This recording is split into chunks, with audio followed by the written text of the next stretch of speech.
내 혼자만 똑똑해지지 말고 구독과 좋아요 그리고 낚싯질을 한번 해봅시다.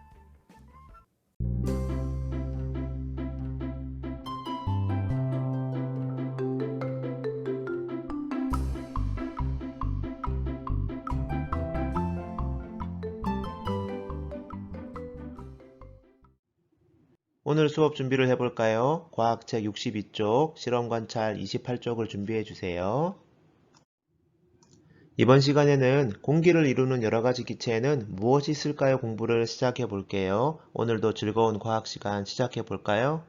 지난 시간에 산소와 이산화탄소의 성질에 대해 공부했어요.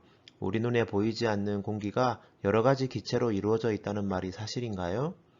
흔히 우리가 숨쉬기 위해 산소가 필요하다는 사실을 알아 사람들이 많이 모이는 곳에서는 간혹 산소가 부족해지기도 한다는 것을 들어본 적이 있을 거예요. 그런데 우리가 이렇게 숨쉬는 공기가 산소만으로 이루어져 있을까요?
공기는 여러 가지 기체가 혼합되어 있다는 것을 알았어요. 이번 시간에는 공기를 이루는 여러 가지 기체의 종류와 쓰임새를 조사해 봅시다.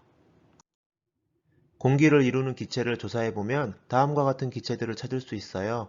공기는 대부분이 질소와 산소로 이루어져 있고 아르곤, 이산화탄소, 네온, 수소, 헬륨 등으로 이루어져 있답니다.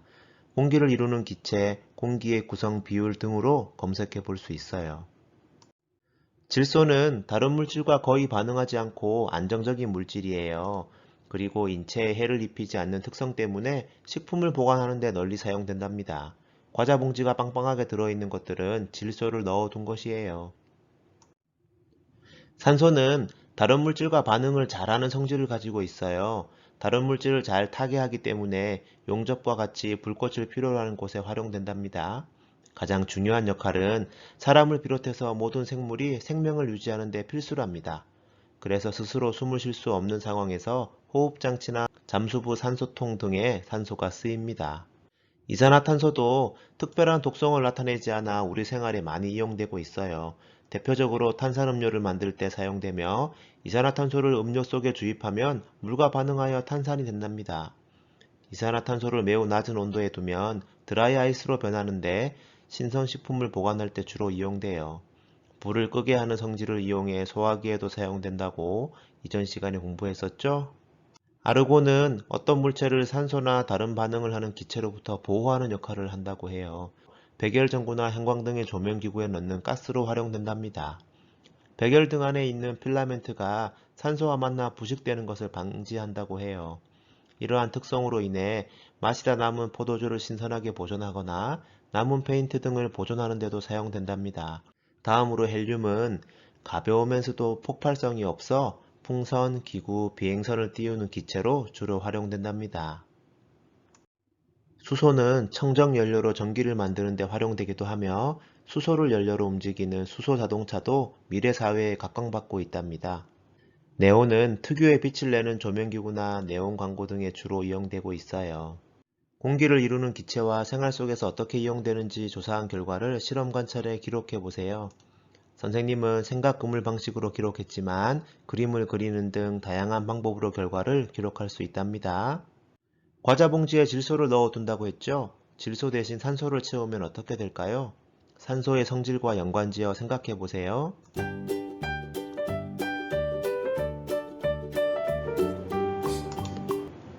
산소는 다른 물질과 반응을 잘해요. 과자 봉지 속의 내용물이 잘 상할 수도 있고 생명을 유지하는 데 필요한 기체이므로 다른 벌레 같은 것들이 살 수도 있겠네요. 오늘의 핵심입니다. 공기는 여러 가지 기체로 이루어져 있어요. 그리고 우리 생활에서 다양하게 쓰인답니다. 다음 시간에는 거품이 오래가는 목욕제를 만들어 보겠습니다. 오늘도 즐거운 하루 되세요.